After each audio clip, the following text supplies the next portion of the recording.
see you. I'm glad you could make it. I have had the idea for this video written in my phone since like November of last year, okay? I knew in 2025 that I wanted us to do these videos, okay? Now in January, I just could not find the motivation. Yeah, did anybody else find January 8.5 years long and just kind of dreary?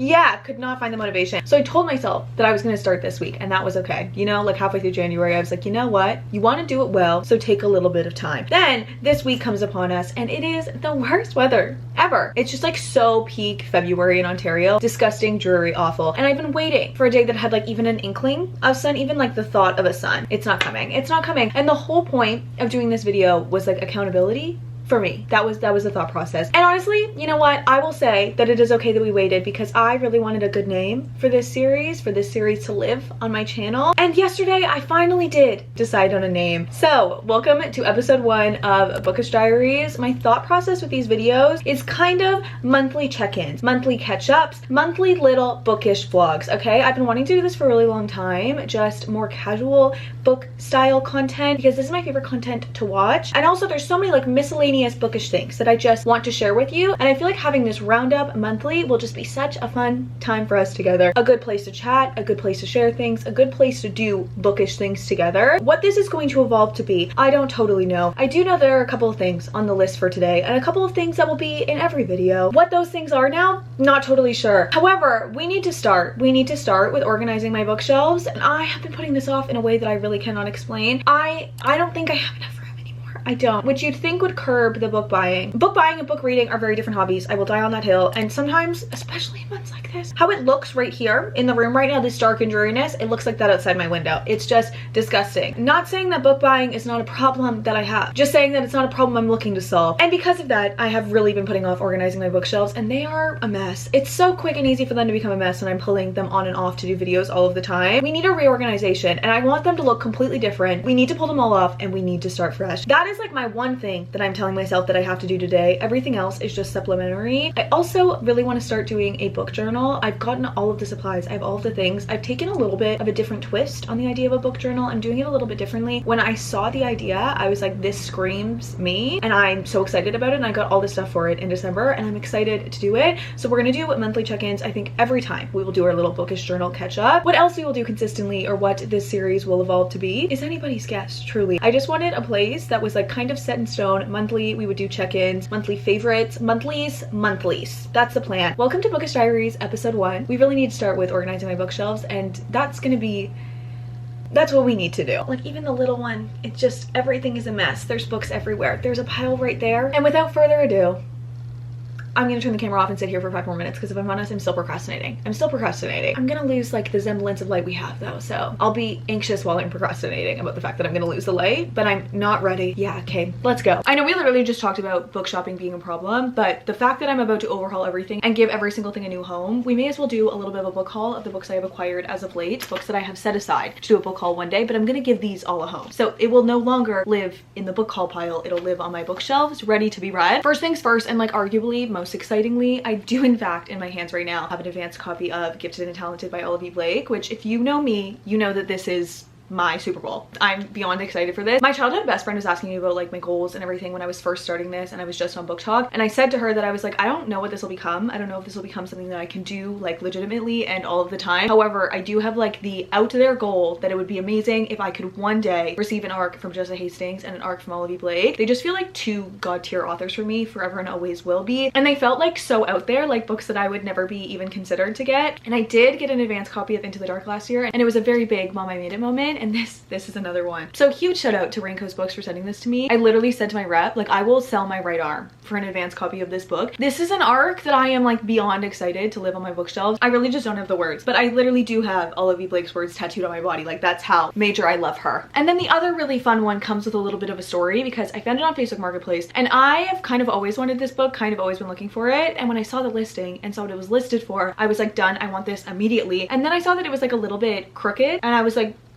you know what? I still really want it, and it is so much cheaper than I could get it anywhere else. And I don't think I'll ever get my hands on this if I don't buy this one. And I still love her character. I like that she's a little bit different. She's like a one of one, and that is the Fairy Loot edition of Divine Rivals. I can't believe I have this in my hands. I have always kind of a little bit been searching for this. Also, she had her location listed as like 20 minutes away from me. It was 50 minutes away. So I did use a whole tank of gas to get this book. On top of it being already such an expensive special edition, it was one that like in my mind I really wanted. I was like really sought after in my mind. Now the thing that's a little bit quirky about her, yeah, our envelopes aren't centered, you know? I mean, if you don't look too hard, if you squint your eyes, she's perfect. She's perfect to me. And the naked hardback on this is beyond anything else. Fairy Loot just knows how to do it. They did their big one with this one. And last but not least, we have normal book buying problems. Just normal book acquiring. A Sea of Unspoken Things by Adrienne Young. I wanted to love June Farrow and I just did not read it in the right moment. So when I saw this and there was like a new book, I was like, I need to pick up another book because I love the way that she wrote, but I was just like too critical of it in the moment. Like it was very much so a book that found me in the wrong time, and I will wait a year and read it again when I like kind of forget what happened. You know, like that's kind of my thought process. I'm hoping I can forget the big twist. Maybe if I just actively don't think about it, I will forget it. As soon as I saw this, I was like, you know what? I know I love her writing, and I'm much more in a less critical, like very deep in my reading, it's raining outside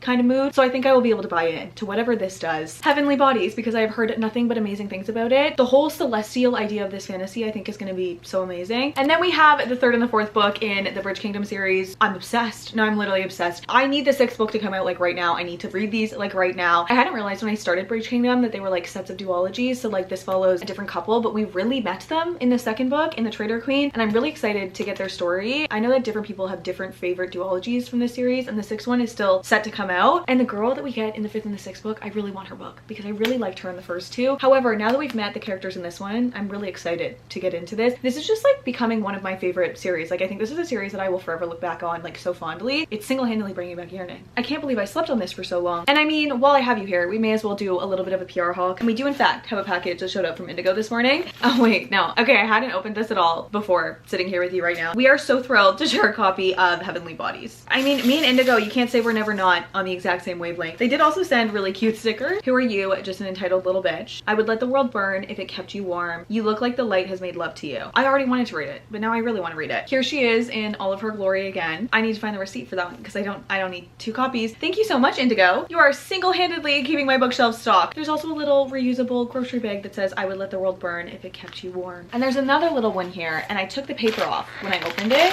and I saw something that made me a little bit excited. I'm pretty sure this is the new Black Opium from YSL, which I don't make the rules. YSL literally makes the best fragrances. I wear some semblance of a YSL fragrance pretty much every single day. And this is the marshmallow vanilla coffee bean version of Black Opium. Sold, absolutely sold. The YSL beauty PR team continually needs a raise because what do you mean? No, this is perfect. This is the cutest thing ever. I'll let you guys see it first. Oh my god, it has a whole mirror. This is like a whole makeup bag. Yeah, no, it is really good. This is like the spring version of Black Opium. It's like light. Yeah, no, this is my new everyday. This is my new everyday. Also, if you see me carrying this around as my makeup bag for the foreseeable future, mind your business because this is perfect. This is actually perfect. Wow. Can you tell that I'm still procrastinating taking all of the books off my shelf? I don't want to do it, but it's going to be so good going to bed tonight looking at it all organized and beautiful and new. I did just sit on the floor for 20 minutes staring at the ceiling. This is not a February activity. This is a spring motivated activity. Look at this situation. Yeah, no, it literally could not be worse if I tried. Every single book is not where it should be for the most part. The romance section is pretty well untouched because I haven't been reading a lot of romance because it's fucking freezing. And I want to live vicariously through made-up characters, okay? I don't make the rules. I don't make the rules. I just enforce them. My thought process here is we need to overhaul and change everything. This is probably my favorite shelf. You can't tell right now because it looks like actual garbage, but that's because she's well loved, you know? But I love my fantasy shelf probably the most. And I also have just like more fantasy than anything else at this point in my life. A lot of my special editions and like favorite fantasies are in this shelf. We'll get into that in a second. My thought process is I need this to look completely fucking different because I fall asleep every night mad at it because of how fucked up it is right now. I'm thinking we move all of the fantasy to this side. That's all I think. That's all I've thought so far. What will go on from there, I'm not entirely sure. I don't love the idea of Magnolia Parks not being first. Like left top corner is first. I think I want that to be my fantasy shelf, but then I also could like mix it up, like have it go like this way versus this way. I have no thoughts. However, the one thought I do have is it's time to take these off. I think that I'm gonna put a comfort TV show on, probably Supernatural. It's not that comfortable to watch, but it is a comfort TV show. And we're gonna take all of these off and we'll go from there, because that's literally all that I can handle at this point in time. It's a one step at a time kind of day. Like, you can't look at this and tell me you're not extremely overwhelmed. Everything that's going on up top, I'm not even gonna touch. I know it looks messy, but it's all like memories and stuff that I want to live in my room, but like nowhere close to the ground where it's eye level. Also, not the Panera cup being in that book. I can't leave any food related things on the floor because my dog will eat them. And I don't mean he'll lick that bowl clean, I mean he'll eat the bowl. Take a really good hard look at it now, because hopefully it's really only uphill from here. That's the goal.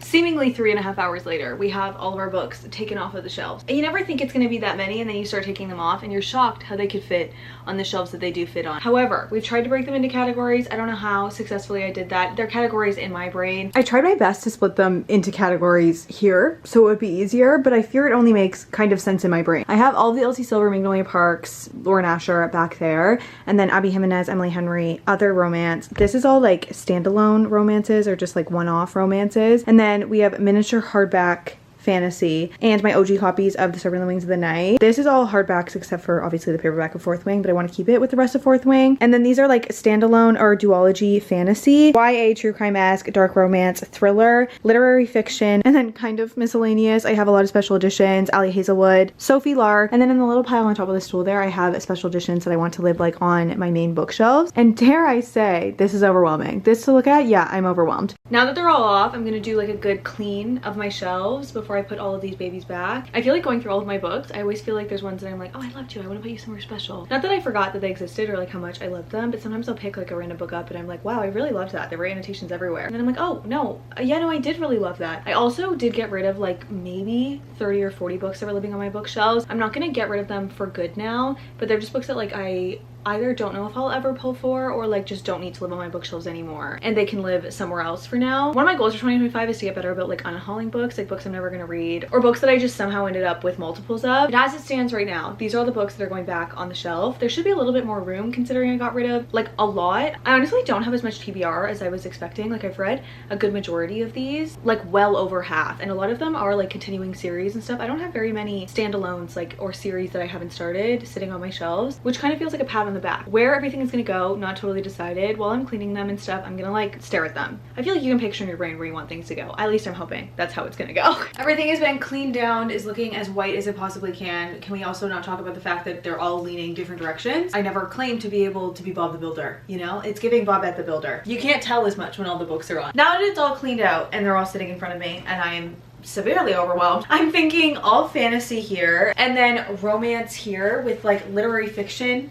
here, and then more romance, probably miscellaneous fantasy. But I'm thinking of doing like cute mini hardbacks, like my favorite feeling of a book. I love a mini hardback. It's my favorite type of book to read. It's my favorite type of book to look at. That's gonna go up in this corner for now. And then we'll see what happens from there. On the bottom, we'll do like all mystery thriller-esque kind of books, or like maybe here, something like that. I also took all of my monthly Fairy Loot, Owl Crate special edition, and like book of the month books, and I'm gonna put them in like the little cubby bookshelf thingies beside my desk. So there's actually a lot more room. Famous last words. There might not be. However, I'm still gonna do them cute. That's the plan. And then if there's not enough room for them to look all that cute, we'll go from there.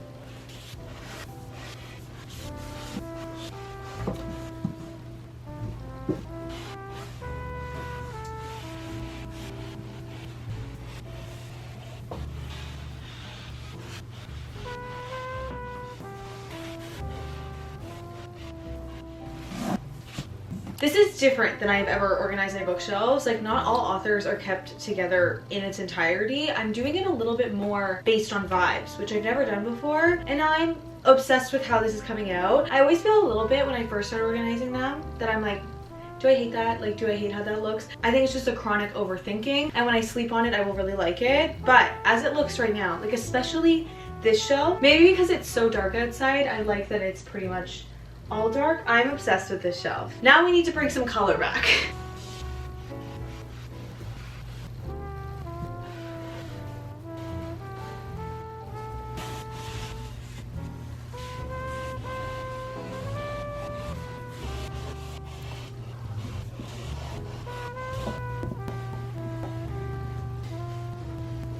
me give you a little tiny bit of an update, just a little one, just a baby one. Okay, once we finished the bookshelves and everything was all in their right place, I went down an organizing rabbit hole, like an intense one, which kind of needed to happen. I feel like I organize every single facet of my life. Every single corner of my life has now been organized. And then yesterday I woke up with a headache to end all headaches. Almost like I shouldn't be thinking that hard, you know? Shouldn't be doing that much. Not the case, but I will be saying that that is the case. So we did nothing yesterday. Well, not nothing. We did get my nails done, which I feel like are accidentally kind of giving the night court. I'm here for it. That being said, it's a new day. We're back. We're alive again, thriving, and it is time to do a bookshelf tour. We're gonna do an in-depth bookshelf tour because why not? We're here. And I'll also do like a reading corner update. It looks pretty much the same, but there's some books over there. I did do this one very heavily by vibe.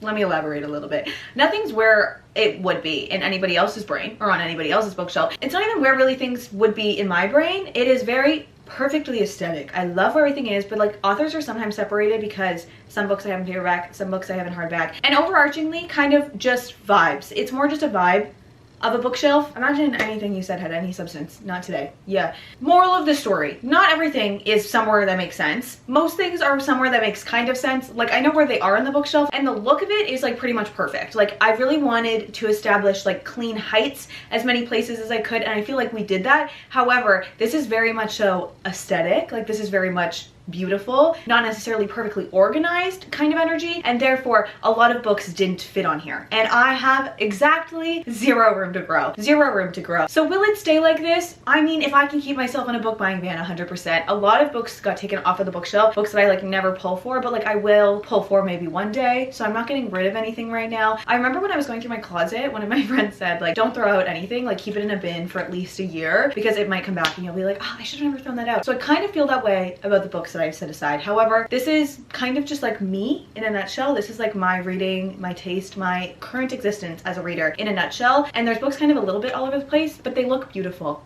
I'm jibber jabbering. We're gonna do a little bit of a bookshelf tour. I will also let this moment be a reminder of how it looked before, of how bad it was before.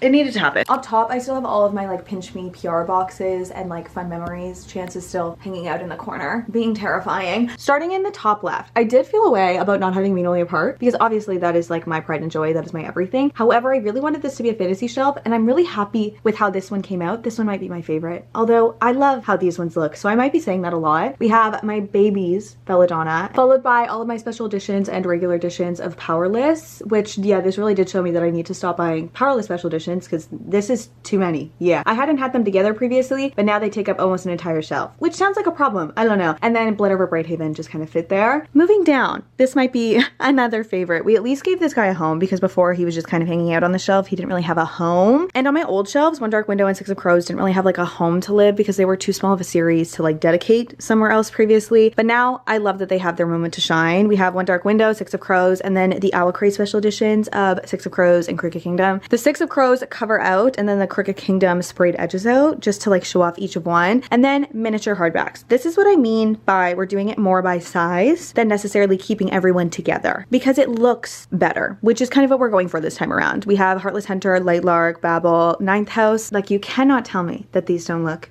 immaculate together. This is another one that might be my favorite. I'm gonna say that too many times. Previously when I've done my bookshelves, I've normally been like about them and like had to really stare at them to like get to know them and like them. This time around, I literally laid in bed all day yesterday and just stared at them. No distractions, just stared at how perfectly the heights matched up and how much I liked the way that it looked. So if I say I'm obsessed with this too many times, because I am. I don't really have an excuse other than the fact that I literally am. We have my little Crowns of Nyaxia shrine in all of her glory, and it did make me really happy that I did buy the standard edition re-released hardbacks. I have my indie copies on the bottom that are like my annotated red copies, and then the ARCs for the re-released copies, and then my impulse purchases of deciding I'm gonna buy all of the series in hardback as they're coming out. And I mean, the series is gonna keep coming out, and it would make me upset if they weren't all hardback and like I had to buy them in paperbacks to make them match in height. So I just committed when they started coming out as re-releases that I was gonna buy the whole series series in hardbacks. And I mean, now we're only getting new books, so I'm glad I did it. Followed by other books of the same height. My absolute favorite, Olivia Blake, all of her standard editions are here. I hope that she keeps publishing in this miniature hardback formula, because there's something about a miniature hardback. I will buy it every single time. It is like satisfying to me in a way I cannot explain, and I think all books should be released in miniature hardback size. And then just other miniature fantasy hardbacks. We have A Dark Shade of Magic, The House in the Cerulean Sea, and Lady Macbeth. And then full-size fantasy, full hardback editions, tall, but again, the same height. Divine Rivals and the special edition of Divine Rivals, and then all of my Fourth Wing copies. I used to not keep the paperback of Fourth Wing there because I thought it wasn't the same height and it would look weird, but from a distance I feel like it blends in perfectly. And then the hardbacks for Throne of the Fallen, The Will of the Many, and the standard first print run of Once Upon a Broken Heart. And we do in fact have the entire Zodiac Academy series, which does mean that I do need to get to it. My mom did get it for me for Christmas, which I feel like just moved it up the TBR. The fact that she even knew that I needed to read that. So I have the entire thing now. No reason to not read it. The bottom shelves kind of always end up being miscellaneous, but these are just tall fantasy books tucked in the middle there. We have the extremely tall paperback of Quicksilver, the special edition of When the Moon Hatched, and then A Song to Drown Rivers, just because it fit there. And then other fantasy that I either haven't read yet or I don't pull for all that often. Like, I love the story in The Prison Healer, but you guys know I do not like the execution of it. Haven't read The Cruel Prince, haven't read Shatter Me, and haven't read A Winter's Promise yet. So those live there. This one is definitely my favorite. Like, the pretty much all black fantasy shelf is as good as it gets. And because it's in my room, I'm staring at it literally all the time, and it just keeps getting better the longer that I look at it. Now, we still have a lot of fantasy to go, but I could not give the Magnolia Park Shrine her moment to shine. So we have all of my Magnolia Parks editions with my cloth bound edition from Soph. This is amazing. I love her with everything in me. When she DM'd me to send me this, I was like, I had no other thoughts and like, I feel so seen. Followed by other favorite romances that fit perfectly with the amount of room that is left around Magnolia Parks. We have Ashley Poston and Annabelle Monaghan. And we are not done with the fantasy. This shelf is very disproportionately fantasy. Like, there is much more fantasy space than there is romance space, which is not indicative of my reading taste 100% of the time, and is also not indicative of the books that I own. But I wanted to give all the special editions in the series their moment to shine. So this is a very aesthetically fantasy heavy bookshelf situation. We'll see how long it lasts, because a lot of the romances are kind of stuffed together and in different places in my room, and this is very fantasy heavy. Starting with this one, we have The Bridge Kingdom, my absolute new obsession, followed by Half a Soul and the rest of Olivia Atwater that I have. This edition is copied. My boyfriend saw that she was signing copies near him and he went and got me one. And then I have my annotated copy with the annotations out just so it's not like repetitive. And then we have my Carrie Maniscalco Kingdom of the Wicked paperback, not with the hardbacks down there. Same with Stephanie Garber, not with the hardback editions of Once Upon a Broken Heart. We're doing this by height, not necessarily organization. And then we have the Once Upon a Broken Heart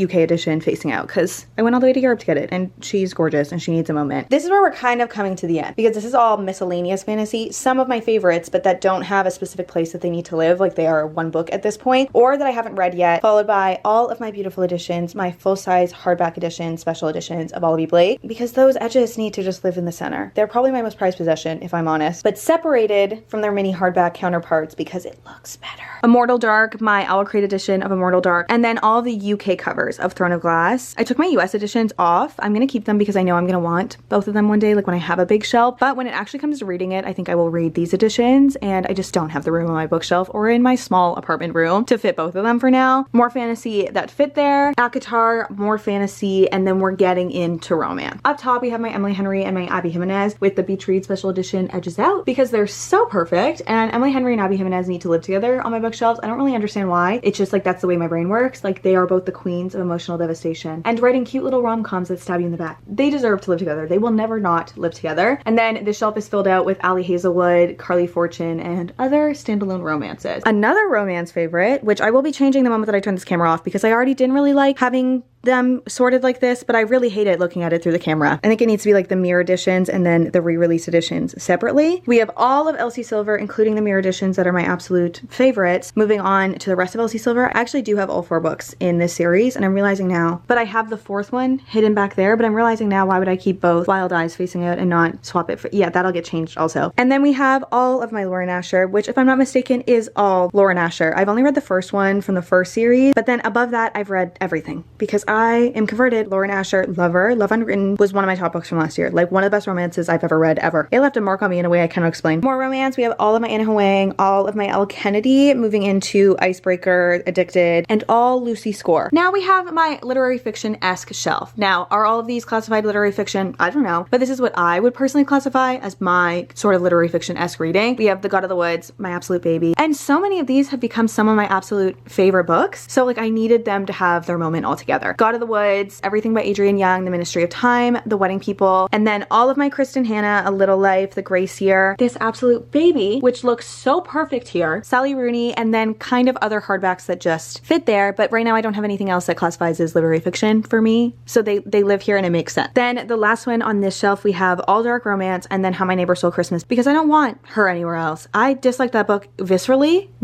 but I don't want it off of my shelves because I very, very rarely dislike a book. So if people ask me for books I dislike, I keep the ones I really dislike so that they're there. That book was just not for me. Then the special edition of Butcher and Blackbird that I will be reversing the dust jacket on. I just haven't yet because I'm really nervous to fold the edges, but the reverse dust jacket is like all of the trigger warnings, which is kind of iconic. So that is why I bought it, followed by all of my Sophie Lark. Now we have the recap of my little reading corner where I'm filming 99% of the time. For everyone who is curious after the Austria vlog, if I did buy the bag, I did buy the bag, and it's my favorite purchase ever and I use it every single day. This little chair in this corner is from HomeSense. I actually got it in PEI and drove it all the way home, so that's dedication. Same with the little ottoman. It was like the matching ottoman situation. And then my couch I got from Wayfair. The little pedestal I got from Facebook Marketplace and I searched for so long to find it. Same with the mantle. I got it from Facebook Marketplace and then painted it white. In this corner I have my little memories mirror still. I used to be a server and we used to have photo booths all the time, so I have like photo booth pictures, postcards, all of that in there, followed by all of my Amazon are copies that I haven't read yet because I send them in these like beautiful little bows and I'd like keeping the bows on until I at least read them, followed by my old Canon G7X that lasted me for so long, and my boyfriend gave me a shadow box to tribute her because that camera was my baby for so long and I still use a Canon G7X to this day. That, however, was the camera that started it all, followed by all of my Eras Tour bracelets. I need them to live somewhere that I can see them. If you didn't know, me and my best friend had a podcast for a really long time and it was called Call Me When You Can, so that is our like prop phone from that. And then I have the cloth bound editions of Magnolia Parks with a little bow mark in them because yeah, these all live here forever. They deserve to have a moment of their own separate from the bookshelves, so those live there. And then on the pedestal right now, this changes out kind of like all the time depending on what I'm reading or like what I have stacks of books for, but these are ones that didn't really have a place right now and that look pretty good together, so they're hanging out there. And then if we keep moving right, we have my mini bookshelf, which is beside my bed, which has my 1989 vinyl that my boyfriend got me for Christmas, and I've never had a vinyl before. Very much so love that, with the special edition of The Spell Shop because she looks beautiful and the special edition of The Bride because she looks beautiful. They look beautiful together. You cannot convince me otherwise. Then the Lucy Score Things We Never Got Over special editions. I have not read this entire series yet. However, I thought I would have read them by the time the special editions were going to be in my hands. Yeah, I didn't do that. And then Heartstopper just because it fits there. And then Longshot because it's my book club's book pick this month. Yeah, they voted on Emotional Devastation. They really did. Haven't started it yet. Not ready, but it lives there because I will be reading it soon. Starting up top, we have all of my hardbacks for Holly Jackson, which is every book from Holly Jackson, if I'm not mistaken, which is completely filled out now. So I'm also not prepared for her to release anything else. Space-wise, mentally, I would read a new book from Holly Jackson every single day if that was an option. She does YA true crime in a way that I cannot explain. I did in fact get the special edition of A Good Girl's Guide to Murder in London, so that lives there. Followed by the rest of my YA true crime-esque books, and then moving in to thrillers. Frida McFadden, Lisa Jewell, kind of interspersed because this bookshelf is taller and could fit books that were not miniature sized. We have Alice Feeney, Lisa Jewell, Riley Sager. Honestly, I've read like most of these thrillers now, which I'm proud of because these were on my TBR for the longest time. And then Carrie Maniscalco's Slaying Jack the Ripper series. I haven't read any of it yet, but it was cheaper to buy as a box set. And I think I will like them because you know I'm a YA true crime-esque girly. And then we have more romance and some special editions in this corner. I don't love that my Ella Hazelwood special editions are living here because they're probably one of my favorites, so I don't know how long this will stay like this. In the moment, this was the best place to put them. So this shelf is mystery into romance is the best way I can explain it. Now this little corner is by my desk, which is perpetually kind of a mess, a catch-all place. However, there were little shelves, so we're not going to judge how these look right now. We're just going to accept that they look the way that they do right now because this desk is constantly covered with miscellaneous things. This is all Fairy Loot I'll create special editions, like monthly special editions, followed by some romance that didn't fit on the shelves but does need to live in my room. And last but not least, the bottom shelf has all of my book of the month books looking cute together. A couple of them are actually on the main bookshelf and I didn't notice that they were book of the month, but the number we have right now perfectly fits in this little cubby hole right here, so I'm not mad about it. For some reason, I'm really out of breath from doing that. I think these jeans are too tight, and when I was bent down, I couldn't breathe. That being said, I do want to hear your opinions. I want to know your thoughts. Does it really piss you off that things are separated? Do we think it'll piss me off in a little bit? I feel like the look of it is perfect, but I am an organized person to my core. So there's a chance that I'm like, I literally look for a book and I can't find it because I know that an author is somewhere, and then I'm like, why isn't all of their books there? We'll see how long this lasts. However, this is probably my favorite the shelves have ever actually like looked, like staring at them. Like every time that I'm on FaceTime with my mom, which is continually, she's my best friend in the entire world, I feel like I keep turning around and being like, look at them. So I feel like that's a pretty shining endorsement for me liking them. I do want more like bookshelf decor stuff. I have my two little baby jelly cats hanging out, but other than that, if you have any ideas, let me know. That being said, I have legitimately one, space available on this bookshelf. Singular, one singular. And it is in fact right here. Do you see that? There's like room for one book. And today's date, you might be asking, is in fact February 5th, which does mean that something came out yesterday, which does mean we're going to the bookstore. Yeah, no, I don't have room. Trust me, I know that I literally just said this can only work if I stop going to the bookstore. We're going to the bookstore though. We have officially arrived at my favorite place to spend a disproportionate amount of time, the bookstore. The plan is to keep myself on track. I obviously need to get Deep End by Ali Hazelwood. No questions, that goes above all book buying ban rules, right? Like we need the new Ali Hazelwood release. It came out yesterday. I don't make the rules. I also am pretty sure that the 4th book in the Kingmaker series just came out, which I've been collecting Bloom's reeditions of Elsie Silver's first series, Lauren Asher's first series, and then this is Sophie Lark's spin-off from the Savage Lovers series, which I bought the first Kingmaker's book out of nowhere, just like kind of was interested by it, and then somebody told me that I had to read Savage Lovers first, or that I should, and now I'm a big Sophie Lark stan. I think that she is the best palette cleansers in between fantasies, and just I love the way that she writes. So I need to get the 4th book in that series before the special edition re-edition of it goes away, and then it's just the standard print re-edition. I've been collecting them as they are coming out, which has made going to the bookstore a lot more fun because I feel like I get to hunt to see if the next book in some of the series have come out. I now have all of the re-editions of Elsie Silver and Lauren Asher, and I think this is the last book in the Kingmaker series, so this whole scavenger hunt that I've spent the last year doing will be over, which I'm a little bit sad about. I do also have to get a book for Emily because this time tomorrow I will be on a flight to visit Emily in Calgary, and we are choosing one book for each other. I think I'm gonna get her Half a Soul. I'm not 100% decided. We both really don't know what to get each other. We read very, very, very similarly, so we've read a lot of the same books. Also, the book that she was gonna pick for me, when I redid my bookshelves, I sent her a picture, and she was like, Kiki, have you read Longshot? Because it was sitting on my bookshelf. And I was like, no, I haven't read it yet, but actually I made it a choice for my book club's book pick because of how much you raved about it. And she was like, stop, I was literally about to go to the bookstore and buy that for you as my pick for you. So good thing that I sent it to her, but also I'm still reading it because of her, but now she's back to square one. So I do feel bad about that because I'm having a tough time deciding what to give her too, because I feel like I want her to love it. We have very similar book tastes, but not the exact same book tastes. There's so many places I could go. We told each other like kind of sub 400 because it will be in a reading challenge video that we're doing. Literally not why we're here. That being said, those are my contingencies. Those are my rules. Those are the rules that I have to follow, right? We're going in for one book that turned into 2, that turned into 3, but the 3rd one's not for me. So we're allowing ourselves to get 2 books. That being said, I have a gift card, which sometimes means all rules go out the window.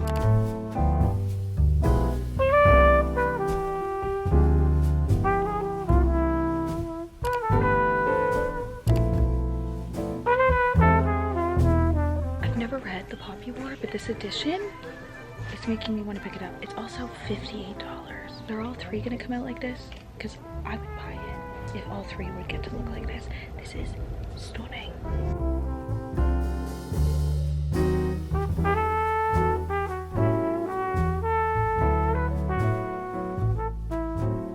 Okay, we got 3. We did get 3. Not necessarily the correct 3, but 3 nonetheless. Emily texted me like right after I got out of the bookstore because the book I was gonna get her, Half a Soul, was sold out like literally in all of the bookstores. So I was like, I'll have to get it once I get there. And then she was like, we're doing anything under sub 600, right? Like we're doing anything sub 600. And I was under the impression we were doing anything sub 400. So that changes my opinion. I'm giving her God of the Woods. However, traffic in Toronto, I was already like 5 minutes away from the bookstore, and to go the 3 kilometers back was 35 minutes. Yeah, not happening. Absolutely not happening. I already ordered the book to her house, so it should be there before we have to leave for where we're doing the 24-hour reading video. I did in fact still get 3. So we need to find them a home on here. We need to, because I don't want to change anything, which all 3 of these have sprayed edges. And I didn't have an opinion on sprayed edges previously. Like I know people have kind of been talking about how too many books have sprayed edges nowadays. Like every first edition seems to have sprayed edges. I didn't really notice or like really care before, like to weigh in. Not that this is me weighing in. However, this is overkill. This is overkill because there's not a single Ali Hazelwood book that has ever had sprayed edges as a first edition. Correct me if I'm wrong. I don't think it has. And now we have sprayed edges special edition-esque book that doesn't feel like the rest of the books. And if I wanted to wait, I'd have to wait months. And now it's just like a way for the book to be more expensive. I fear we are going overkill on the sprayed edges. In terms of this is a special edition. This is a re-release. I'm okay with the sprayed edges on this. I'm also totally fine with the sprayed edges, but it makes every book like $2 to $3 more expensive, which adds up. Like on even just this haul of books alone, I could have gotten a coffee. And now I cannot because I spent it on $2 or $3 here and there on every single book for sprayed edges. So I do think we might be going a little bit overboard. It's one thing to be a special edition, have a special edition price tag, and to be accessible to be read in a different form. These are not accessible to be read in another form right now. Feels a little bit like we're overdoing it. It does, doesn't it? Deep End by Ali Hazelwood. It literally doesn't feel the same. Like it doesn't have any flaw in comparison to, that's what my favorite thing about her other books are. And it has like shininess on it, like embossing, like clear embossing. So the cover had to be thicker. I was a little bit sad when I picked it up, but I'm over it. Kingmaker year's year 4, and I'm mistaken. This is the 4th of 5th. So there's one more. And last but not least, this was not a need. It was not a need, but I did get powerless. I did, because it's the one now that's the right height. Here's my thought process. And let me tell you, not much thinking going on up here. This will be re-released in paperback next time. And then if we get another novella, it'll only be this height. So if I don't want to keep my tiny powerlesses on my bookshelf for like cohesion,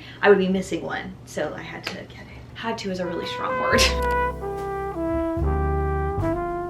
Yeah, no, that one doesn't fit. It doesn't fit, but we just put it behind for now, so we don't have to change anything. I was really conflicted on where I was gonna put my reading goal this year, because the number that I was deciding between, the numbers I was deciding between, and what I ended up going with, and all of that was very counterintuitive for what I was thinking in reading this year. I wanted something that was gonna be hard, but not like impossible, because I really want to be more mindful of what I'm reading this year, because I feel like I read so many books, and a lot of them kind of get like thrown to the wayside, or they don't have like that much of a lasting impression on me. Like, I can love a romance, love a romance, have the most fun with it, and then forget about it completely like a week later. That's why there was a whole tier in my tier ranking all of my reads from last year that was I literally forget reading this, because you know what, sometimes that happens. I also have books that have like completely changed my life, and for the most part those books tend to be like quite a bit longer and like take more out of you, and you just need more time during the reading process and after processing everything. And those are the books that stick with me the most and I remember the most, and I want more of that this year. But I also wanted it to feel like a challenge. I read over 100 last year. My goal last year was 75, which I don't really remember how I settled on. I didn't think I would ever read 100 books in a year. I'd never even been close to that. I mean, we did it last year. So I did settle on 100 this year, because 100 feels like a goal that I can accomplish, that will be hard, but also gives me like enough room to not read a book like every single day. That was my thought process. I'm also thinking, because I do 24-hour reading videos semi-frequently, that's like 3 or 4 books like banged out in one day, which is crazy. But then those months are usually pretty high reading months, so I think 100 is doable. That was my thought process. In terms of like other reading goals, I'm really hoping, like I said, to read a lot more mindfully. I noticed at the end of 2024 that I really like have never read a lit fiction book that I didn't really like, and I definitely want to be pulling more from like that pot. So if you have any idea of books you guys think I would love, I'm 100% always all yours. Some of my favorite books have come from recommendations either directly from you or from social media. I also want to read more historical fiction. I want to read the longer books that were intimidating me, which does lead me into my 15 of 25. I wrote this down at the beginning of the month because I did intend to start my reading journal at the beginning of the month, but we've already gotten into that. We are going to pretend now, the first week of February, that it is the beginning of the month. And I did make this list on January 2nd. You might be asking yourself, Maddie, why 15 of 25? And I think it's just because 25 is too many. 25 is too many. I wanted to do a good mix of books that I want to read already and like will definitely read, like new releases, as well as books that are either on my physical TBR or I want to add to my physical TBR that are a little bit more of a push. There are books on there that I've either really been putting off for a really long time, or that I feel like I'm at a place in my reading journey, a state in my reading journey that I can appreciate these books for what they are, was what I thought back then. I don't really remember what this list is. The 15 books I want to read in 2025 are Hellbent, Onyx Storm, which I already read. I did already read, but I made this list on January 2nd. Gifted and Talented, Conditions of Will, The Nightingale, Blood Over Brighthaven. This is a very good example of a book I really want to get to, I want to read,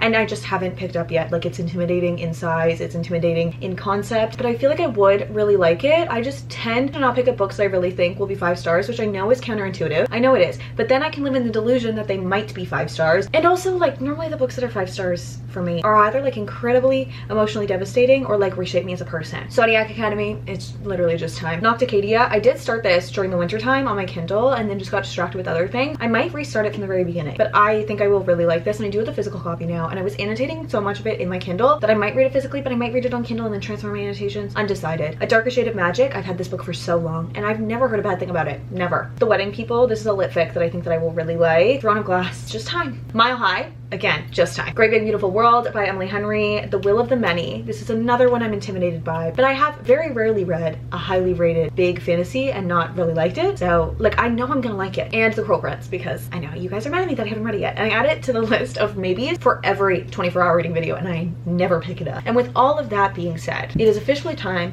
for me to start my very first 2025 reading journal, which obviously is my very first 2025 reading journal, but it is in fact my first reading journal. I had never done this previously because I am extremely type A. I feel like you know this about me, or you also relate, and you also know this about me. I don't know why those were the only 2 options, but those were the only 2 options in my head. So I was scared that I would have a page that like didn't look good and I'd want to rip out, or like I would hate. And then I stumbled across a video and I was like, you know what? Maybe if I do my reading journal like that, I could get with it, because it's never gonna be neat, it's never going to be perfect, and I kind of love that. Hear me out. I'm gonna pick one of my favorite books from the the previous year. In this case, I did pick a book from the end of 2023 without realizing. I was totally under the impression that I read this in 2024, and then I did my recaps and I was like, no, baby, read that in 2023. However, it's a book that I have a tattoo for, so it is one of my favorite books, and it has to come in this edition because I want to store them on my bookshelf like this. I feel like I kept you in suspense, but it's not even suspense. I'm just not making any sense. What the reading journal is going to comprise of. I also want to do half junk journal, half reading journal when I feel like it. So like, I don't know if I'm going to be a junk journal girly. However, I'm hoping I can fill this book out in a year and then do a new book next year. But I loved the idea of picking one of my favorite reads from the previous year and making it my reading journal. Goodbye, desk jacket. We don't need you. I'm going to put my own. We're going to decorate this at some point throughout the year. I don't think it'll be today because what if I start it and I hate it and then I have to look at it for the rest of the year. However, at some point this year, we will be adding the year and the fact that it's a reading journal. And I'm obviously not just gonna like always write over the words. I think when it comes to journal entry, I love the idea, just words in between the words, because like realistically, I'm never going back to read it. And the whole point of venting in the journal is that it's just like venting and getting it out there. And I think it looks beautiful and I just think it's like kind of fun. And to have your words in between some of your favorite words that someone else wrote, I just think it's kind of fun. I also like that I'll be able to keep all of these on my bookshelf as like little memories, but they fit with being on the bookshelf. Now you might be asking yourself, how the heck are you gonna write in there? How the heck is this gonna work? We have lined paper and we have 8.5 pounds of plain white paper. Some things are gonna be collaged in, some things are gonna have paper on them, some things aren't. I mean, we completely committed to the bit. I mean, we even have the little Canon printer. We're printing out all of our covers. I don't know how to do things halfway. I don't. So I have a little bit of everything, from stickers, just to make her cuter, just to jazz her up a little bit. More stickers, square little backgrounds, scrapbooking backgrounds, so many flora and fauna stickers, tiny frame stickers. I have kind of an idea of how I'm gonna start it. I do want to write down those reading goals that we talked about. I do want this to feel like 2025 me's journal. I'm gonna do a picture from like 2024 of me saying this is my journal, saying my reading goals, saying all of that in the beginning. I also want to do like some tracking stuff. Like I think I'm gonna do like a tier breakdown thing of like your favorite book from January and February, pin those against each other to get your favorite book of the year. I also think I'm gonna do like some sort of challenge. I don't know if I'll do the alphabet challenge because I don't think I'd ever read a book that starts with Z. I don't think, but maybe I would one day. And then I'm thinking every single month we can catch in here, we can fill in our prompts at the beginning, and we can do our January wrap-ups, all of that. And if I have any like junk journaling pages, I can share that with you guys as well. So while I'm fighting the sun here that is desperately trying to leave me because it's 4 p.m. in Ontario, which is, it's just a dark place, I'm gonna put a little podcast on. I'm gonna put something on my computer here, and I think we're just gonna start. I'm curious to see how this will turn out, if I'll like it, but I'll never know if I never try.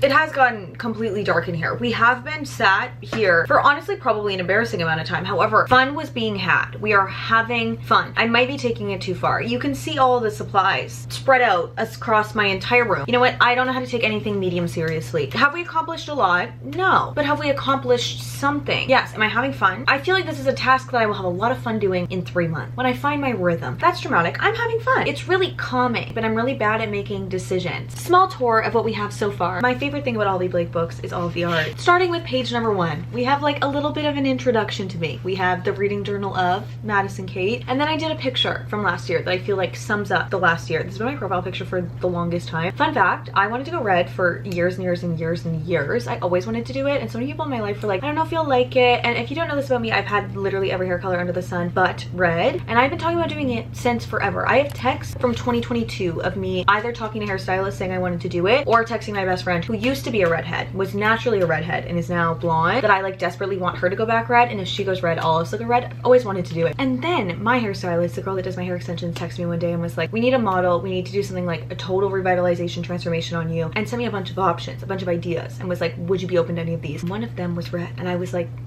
I've wanted to do that for years and years and years. Yeah, can we do that? And she absolutely killed it. I don't think I'll ever go back. I remember thinking when the roller was in my hair, in this exact moment, in this picture, that I want to be red on my wedding day. I want to be this color forever. And I've been a lot of tones of red. However, this was the start of a new character unlocked. This was the start of my 2024 year. This is when 24 started for me. You know what I mean? So the thought is we'll do a picture at the beginning of every year that like sums up the year. It's like a little introduction. If you didn't know, it's mine. I did trace from my phone the words in the beginning, and then I got sick of that and we tried to just freehand it. Might have not been a good choice. The layering, I'm obsessed. It's making me feel like a kid scrapbooking all over again. Moving on to page 2, that does keep getting stuck at some points. I don't know what to though, because there's nothing sticky on it, but we have our reading goals for the year. Up top, I have my out of 100. So at the end of the year, I'll fill out how many I read out of 100. And then we have our tracker for all of the months. So we can fill in how many books we read in the month. There's a cap of 15 because I ran out of room. So if I read more than that, we'll just do like a plus sign, and then we have room to write the total at the end. I didn't leave room to write the total for the year. The total for the year is up here. That's totally fine. And then this is just general reminders, reading goals. Kind of the things I was talking to you guys about. I have read more lit fic, read more intentionally, read the books I've been putting off, and read more than I buy. And there's also still room on here, add other things and other reading goals as we go, which you will find about me, that I will always leave room in case I forgot about something in every place that I can. Then we have our 15 for 2025. This is when I gave up tracing officially and I just did cursive across the bottom.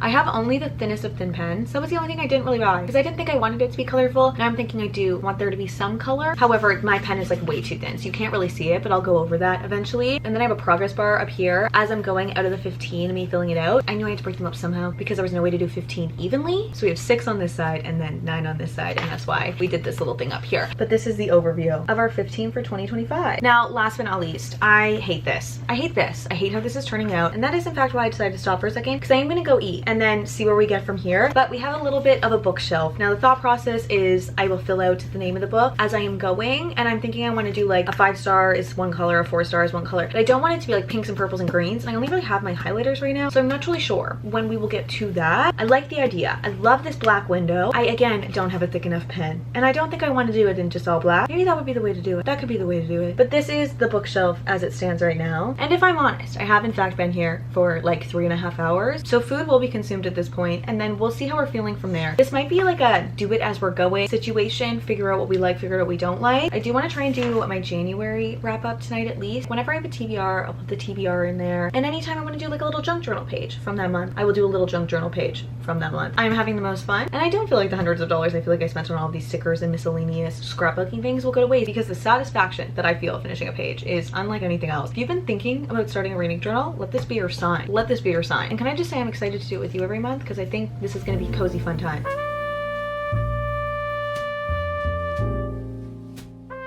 My bags are all packed and I'm literally about to head to the airport, but we had to do our final check-in because I did end up spending a little bit more of last night journaling. I didn't film it because I was actually watching Supernatural with my boyfriend at the same time. We have like an evening ritual because we're long distance that we always watch Supernatural together unless one of us is like incredibly busy. It's like a very good set time that we always FaceTime, and we are like 9 seasons in, which if you haven't watched Supernatural, what are you doing? Literally, what are you doing? I will say the first season is terrifying. Then it's okay after that and it's not as scary. I feel like the network was like, okay, so tone it down. We loved it, but tone it down a little bit. And it's just, I care for those characters like I care for book characters. The final reading journal update, I must say that I am obsessed with this, like just flipping through it. I ended up FaceTiming my mom last night and showing her all the pages because my mom was like a huge scrapbook girly when I was little. Like she has up until when I was 4 done, and then I got chaotic probably. And when I showed her last night, she was like, I just love the feeling of like filled up pages with like stuff all over them. And flipping through this, I just like know I'm gonna love this at the end of the year. Like I am obsessed with the act of this and like the fact that this exists on paper now for like to look back on, like a tangible place to look back on. I also think like when it comes to filming videos, I can remember all of my favorite books. I can flip through and see the ones that like really stuck out to me and like my favorite book from each month, all of that stuff. The goals page hasn't changed much. I actually didn't fill in January. I filled in January for pretty much everything else, but not for this yet. Now this one has grown on me because I was gonna just start all over again because I hated the way it looked at first, but now it's grown on me. And we have our little bookshelf. I ended up finding a thicker black liner, so probably next month we'll go in and write the titles of all the books read in January and then in February as well, and then I'm gonna color coordinate them according to what I rated them. Like we'll have a little key somewhere down here, like 5s are pink, etc. but I do need to get better markers because I didn't think I was gonna want colorful and I didn't get them and now I regret it. Then we have a little best of the year. On this side, we have like little squares to put the best book from each month, and then this is like a little they can compete. So I'll know at the end of the year which one was actually my top one because they will be pinned against each other. I then left like a couple of pages because I know I want to do like a series tracker. I might want to do a genre tracker. I kept a couple of pages open because the creative juices were gone by the time that I was finishing up yesterday. I would be the worst to think that I want something in there and not have room for it. But then we arrive at January, which I got the idea for this from Pinterest, and I don't feel like I executed it all that well. The stars are really ugly. I don't know how anybody can draw stars without like doing the whole thing. The first one was bad and then it just kept getting worse. And then we have a spread for our January book club book pick and what I rated it, and my January wrap up. The stars that I got to like rate everything were a little bit too big, so I ended up just drawing them in for this. But I think I might get more star stickers that are smaller because I don't love how uneven it looks. Based on how many covers I had to print, I had like half a page left,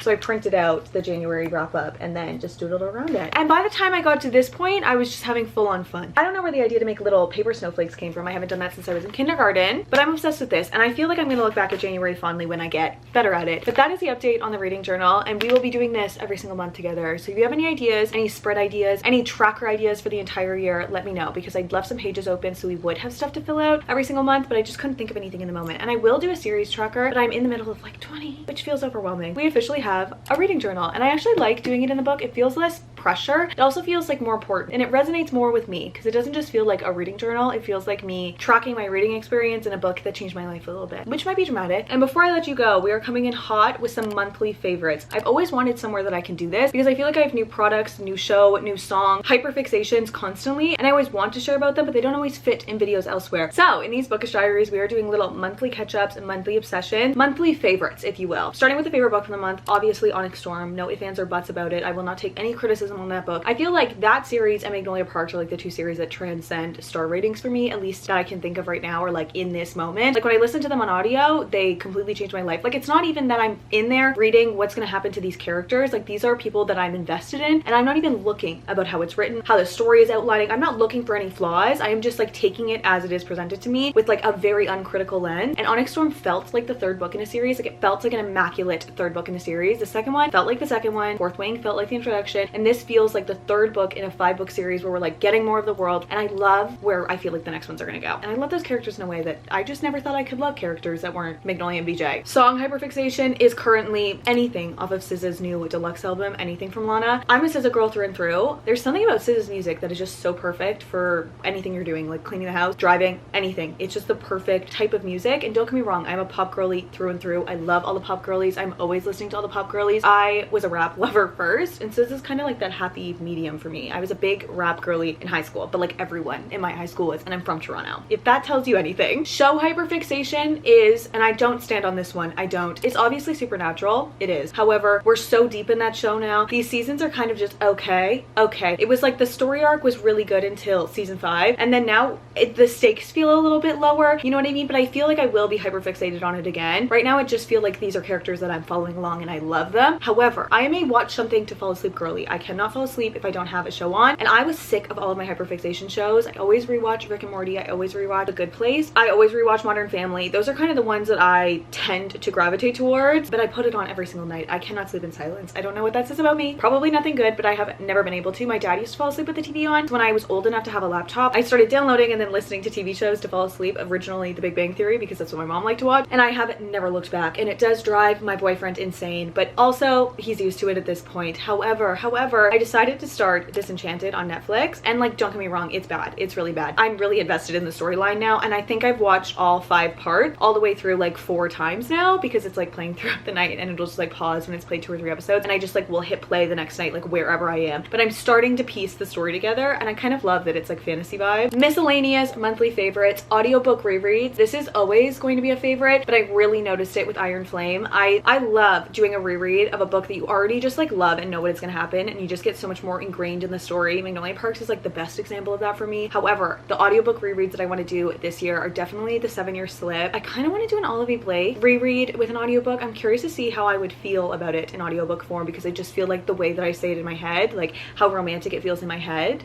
so good. I think I may re-listen to Ninth House, and I also will definitely be doing a full audiobook reread before we get Fearless. Product wise, I could do a whole list. However, my bag is packed right now, and if these products still stand the test of time, they will be in February's video, and you can trust them even more. However, I refound this product after having it packed for so long, and I forgot how good it was, and the fact that I legitimately cannot live without it. It is the Nexus Repair and Nourish Ultra Lightweight Hair Oil. Hear me out, okay? You put this on wet hair before you're gonna blow dry it. The way that it cuts my drying time in half, it's one of the things that it's said to do, it's supposed to do, but it cuts your drying time in half, and it makes your blow dried hair feel like silk. It's also color safe and has heat protection in it. It's everything you need. If you were putting one product on your hair before you blow dry it, please, please, please let it be this one. And on that note, I've definitely talked to you for far too long, and I am getting to the point that we are borderline about to miss our flight, which I should probably not let happen. Thank you for spending a little bit of your day with me. Let me know how you guys feel about the Bookish Diaries, where this is going to be, and let me know any ideas you have for the bookshelf, the book journal, anything, or other segments you want to be in these Bookish Diary videos. I'm excited to see how they transform over the months, and hopefully by the end of the year we will have 12 Bookish Diaries and a finished reading journal, and hopefully a little bit less of a book buying problem, because I cannot go to the bookstore on every single one of these. Hold me to it. Well, not too tightly, because I might sneak away and still do that anyways. Love you. Bye.